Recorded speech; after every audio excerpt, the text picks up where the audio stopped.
बधाई कल हमने दी थी कि प्रदोष की आपको बधाई हो। प्रदोष शाम का जो समय होता है, प्रदोष काल जो होता है, उसका वर्णन जब हम करते हैं, ये प्रदोष की पूजन का विधान किसने बनाया, ये प्रदोष की पूजन का नियम किसने बनाया, ये प्रदोष की संध्या काल का, प्रदोष के समय का पूजन का विधान कौन बनाया, ये प्रदोष के समय पर एक बेलपत्र चढ़ाने का विधान किसने बनाया, प्रदोष के समय पर एक समीपत्र चढ़ने का विधान किसने बनाया, प्रदोष के समय पर अगर मान लो कोई भिखारी से भिखारी व्यक्ति भी है जो ठेला चला रहा है, उसके पास में खाने के लिए कुछ नहीं है, फटे कपड़े पहन रहा है, उसकी जिंदगी में कुछ भी नहीं बचा और कर्जे में लदालूम हो गया, एक चावल का दाना अगर वो प्रदोष के दिन, प्रदोष काल में शाम के समय पर शंकर के शिवलिंग पर चढ़ा देता है तो 3 या 4 प्रदोष में उसका कर्जा चूकना प्रारंभ हो जाता है। वो प्रदोष का विधान है।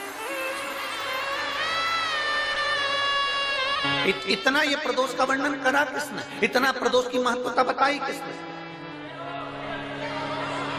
कौन करे इतना वर्णन?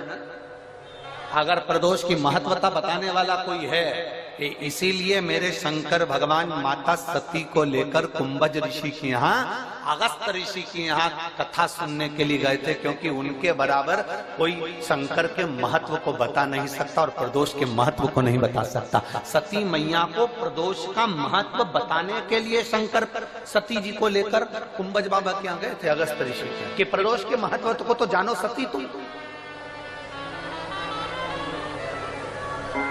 तुम प्रदोष के महत्व को तो सती जानो, तुम प्रदोष के महत्व को तो सती पहचानो कि प्रदोष का महत्व क्या होता है, प्रदोष काल का महत्व क्या होता है, प्रदोष के समय का महत्व क्या होता है। जिस समय पर सूरज डूब रहा हो, चंद्र प्रकाशित हो रहा हो, दोनों का मेल हो रहा हो, ना तो पूरा सूरज डूबा है, न पूरा चंद्र आया है, न पूरा अंधेरा है, न पूरा उजाला है, उस समय को प्रदोष काल कहा गया, उस समय को प्रदोष का समय कहा, प्रदोष काल कहा। अब कई लोग हमसे कहते हैं, गुरुजी आप हमको प्रदोष का समय बताया करो कि प्रदोष काल किसको कहते हैं, प्रदोष का समय किसको कहते हैं।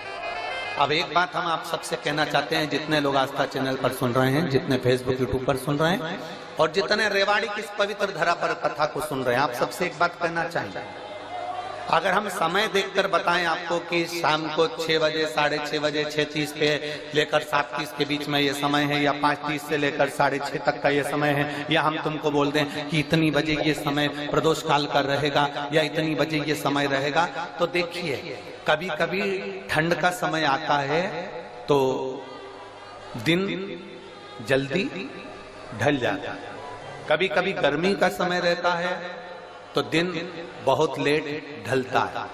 इसलिए समय की गणना से मत चलो, आप तो ये अंदाजा लगाकर रखो कि दिन ढल रहा हो,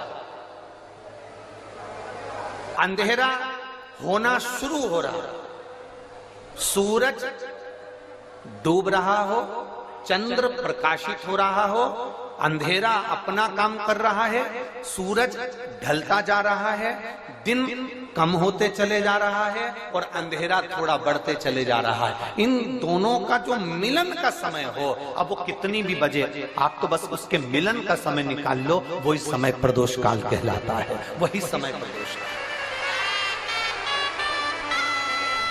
सुनना महाराज, सोमवार की प्रदोष पड़ती है तो शंकर भगवान कैलाश पर निवास करते हैं, मंगलवार की प्रदोष पड़ती है तो शिव काशी में निवास करते हैं, बुधवार की प्रदोष पड़ती है तो शिव रजत भवन में निवास करते हैं, गुरुवार की प्रदोष पड़ती है तो शिव गंगा के स्थल पर निवास करते हैं, शुक्रवार की अगर प्रदोष पड़ती है तो शिव नीलकंठ पर विराजमान होते हैं, शनिवार की अगर प्रदोष पड़ती है तो शिव शमी के वृक्ष के नीचे रहते हैं, और रविवार की जब प्रदोष पड़ती है तो शिव बेलपत्र के पेड़ के नीचे निवास करते हैं। महाराज, ये एकादशी शंकर से कह रही है कि आपका स्थान ये नहीं कि आप कैलाश पर मिले, उस बार को, उस तिथि के दिन, उस अनुकूल।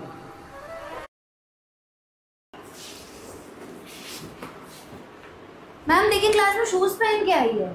अरे तुम क्लास में शूज पहन के क्यों आई हो? इसे बाहर उतारो। मैम उतार दूंगी, लेकिन एक शर्त है। क्या शर्त है? आपको इसकी इंग्लिश बतानी होगी।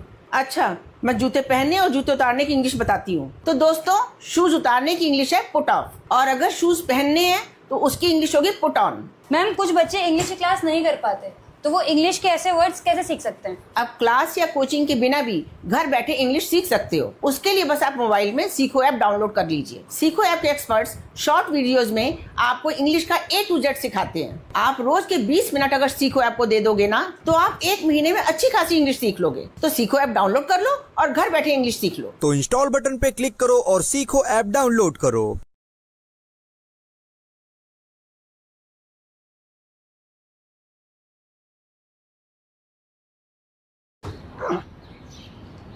पापा, ईवूटर कहाँ लेकर जा रहे हो? मैं स्कूटर को चार्ज करने के लिए अंदर लेके जा रहा हूँ। पापा, ईवूटर को बाहर रखो, मैं बैटरीज अंदर चार्ज करके आता हूँ। ईवूटर की चार्जिंग सिंपल है।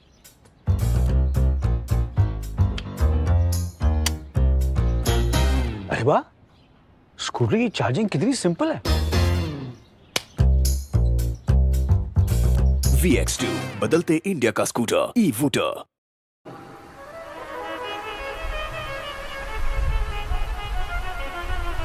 हमारे यहाँ कहते हैं सोमवार की जो प्रदोष पड़ती है वो इच्छा पूर्ति करती है, मंगलवार की प्रदोष रोग से मुक्ति देती है, बुधवार की प्रदोष कामना की पूर्ति करती है, गुरुवार की प्रदोष शत्रुओं का नाश करती है, शुक्रवार की प्रदोष सुख और शांति देती है, शनिवार की प्रदोष संतान का सुख देती है, और रविवार की प्रदोष जो काम दुनिया में कोई नहीं कर सकता वो अचूक फल की प्राप्ति रविवार की प्रदोष करा देती है। महाराज ऐसी प्रदोषों का नियम वर्णन किया चाहिए। भगवान कहते ठीक है, तू थोड़ी देर खड़ी हो। एकादशी सम्मुख खड़ी हुई, पार्वती जी ने जिस अंगुष्ठ का जल पीने के लिए लिया था हाथ में, बस पीने ही वाली थी, शंकर भगवान ने वही हाथ में जल लेकर एकादशी के हाथ में उसको देकर कहा, ले ये मेरे द्वारा निर्मित एक व्रत है जिसे त्रयोदशी के दिन तूने मांगा है, मैं तुझे देता हूँ। आज इस व्रत का फल मैं तुझे प्रदान करता हूँ। अब तू जिस जीवात्मा को लेकर जाएगी उसका पाप प्रबल नहीं होगा। किसी स्त्री, पुरुष, बालक, बुजुर्ग जो भी होगा जिसने प्रदोष का व्रत करा होगा, वो जीवात्मा को तू किसी फल की कामना से नहीं स्वतः ही लेकर चली जाए, उसमें कोई कामना नहीं है। बन सके जीवन में 11 प्रदोष या 26 प्रदोष करने के बाद आप उसका उद्यापन कर कर विराम भी दे सकते। पर जीवन में एक बार प्रदोष का व्रत मौका मिले, जिस कामना से जिस दिन का भाव आपके मन में आए कि मुझे रोग से मुक्ति पाना है तो ये प्रदोष मुझे करना है, मैं रोग मुक्ति के लिए, हम मंगल, जो भी आपके मन में आ रहा है, संतान प्राप्ति के लिए शनिचरी प्रदोष, आप उसका स्मरण करें। फिर लिखा शिव महापुराण में, बड़ा सुंदर लिखा वेद व्यास जी ने, मान लो आप प्रदोष का व्रत नहीं कर सकते, आप अगर व्रत नहीं कर सकते तो प्रदोष के दिन, प्रदोष काल में शाम का समय सूर्यास्त का कुछ पल, कुछ घड़ी के पहले से लेकर बाद तक का प्रदोष काल के अंतर्गत आप शंकर जी के मंदिर में जाकर 1 लोटा पानी, 5 बेलपत्र भी अगर समर्पित करते हैं तो संपूर्ण प्रदोष का फल आपके भाग्य में प्रबल हो जाए। शत में नमक का सेवन वर्जित होता है। कारण क्या कारण होता है? उसका एक कारण माना गया, नमक की वर्जितता। जिस समय पर एक नगर में एक ब्राह्मणी रहती थी, बहुत भाव से सुनिएगा, प्रदोष व्रत, नमक को त्यागने का भाव, प्रदोष व्रत की किताब में भी मिल जाएगा आपको, आप पढ़ेंगे तो सुना होगा आपने। एक ब्राह्मणी रहती थी एक नगर में, उसका पति नहीं था, छोटा सा बालक एक साथ में रहता, छोटा सा बालक। अब ब्राह्मण के घर की धर्म पत्नी है, ब्राह्मण कर्मकांड करने वाला, पूजन करने वाला, पाठ करने वाला, अनुष्ठान करने वाला, पूजन करने वाला, मंत्र जाप करने वाला, भगवत भक्ति में डूबने वाला। ब्राह्मण तो चले गया, ब्राह्मणी बच्चे के साथ रह रही, क्या करे वो, अकेली निवास कर रही है, अकेली रह रही है। और ब्राह्मणी बच्चे के साथ भ्रमण करती रहती, घूमती, कहीं कहीं दर दर जाकर कुछ भिक्षा को मांग कर लेकर आ जाती, और भिक्षा लाने के बाद में उस भिक्षा को जब लेकर आती तो अपने बच्चे को भी खिलाती और स्वयं भी उसका पान करती। एक दिन ब्राह्मणी भ्रमण करते करते प्रदोष काल के समय पर शिव मंदिर में प्रवेश करी। प्रदोष काल के समय पर और शंकर मंदिर में जब प्रवेश करा, प्रदोष काल किसको कहते हैं?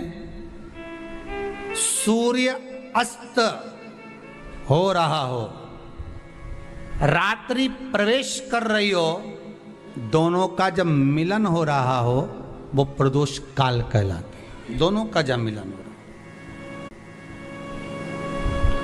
सूर्यास्त हो रहा हो, रात्रि अपना चरण बढ़ाने के लिए आगे बढ़ रही हो और दोनों का जब मिलन हो रहा है, वो प्रदोष काल है, वो प्रदोष का समय है। ब्राह्मणी मंदिर में प्रवेश कर रही है। जब ब्राह्मणी मंदिर में प्रवेश करी, मंदिर के अंदर पहुंची, प्रदोष काल का समय था, प्रदोष का समय चल रहा था, और प्रदोष काल के उस समय में, प्रदोष काल के उस समय में जब ब्राह्मणी ने देखा कि कोई भगवान की भक्ति में लगा हुआ है, भगवान के रस तत्व में डूबा हुआ है, आज ब्राह्मणी के पास में कुछ पदार्थ नहीं है, अपने बच्चे का पेट भरने के लिए कोई सामग्री नहीं है, और कुछ आस लेके वो प्रवेश करी है, कुछ आस लेकर वो अंदर प्रवेश कर जाती है। कोई ऋषि की पत्नी, कोई ब्राह्मण जन की अर्धांगिनी उस प्रदोष के समय पर शंकर का अभिषेक पूजन कर रही थी, भगवान शिव की आराधना कर रही थी, भगवान की भक्ति में डूबी हुई थी। जब भगवान शिव की आराधना में डूबी हुई है, आराधना कर रही है, उस काल में वहां पर पड़ी हुई कुछ वस्तु को इस ब्राह्मणी ने मांग लिया।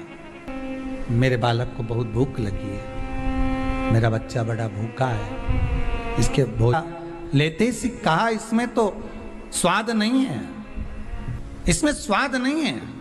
उस ब्राह्मणी ने बड़ा सुंदर एक संवाद कहा। घर का जो बड़ा होता है ना, घर का जो बड़े होता है, घर का बुजुर्ग जो होता है, घर का जो प्रथम स्थल प्राप्त करने वाला, मेन कुर्सी पर, अच्छी जगह पर जो बैठने वाला होता है ना, ब्राह्मणी कहती है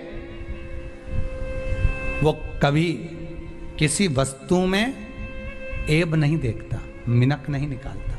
तो अन्नकूट की तारीख पे इनका नाम लिख लो, और अगला अन्नकूट आए तब दोनों की दशा देखना। एक जो चुपचाप खाकर चले गया, भगवान के प्रसाद को प्रसाद मानकर, प्रभु का दर्शन मानकर लेकर चले गया, वो उन्नति की सीढ़ी पर चढ़ता चले गया, और जो मिनक निकालता रहा वो साल भर खटर पटर की जिंदगी जीता रहा। भगवान के प्रसाद में कभी भी ध्यान रखिएगा, भगवान के प्रसाद के अंतर्गत स्वाद की कोई मूलता नहीं होती। भगवान का प्रसाद स्वयं स्वाद है।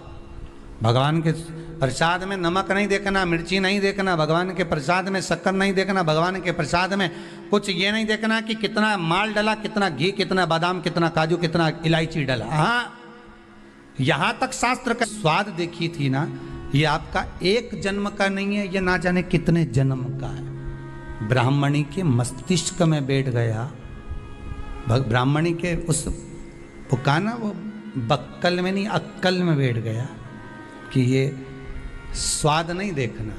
इसलिए प्रदोष व्रत के अंतर्गत ब्राह्मणी ने उस दिन से विचार कर लिया कि जैसे आप पूजन कर रही हो, जैसे आप अर्चना कर रही हो, जैसे आप आराधना कर रही हो, ऐसी आराधना, ऐसी पूजन, ऐसी भक्ति में भी करूँगी, ऐसी आराधना में भी करूँगी। अब मैं स्वाद नहीं देखूँगी। तो प्रदोष व्रत करने वाले को ध्यान रखना चाहिए कि नमक का सेवन ना करे, भोजन ना करे, फलाहार करिए, फल का आहार करिए, प्रयास करिए।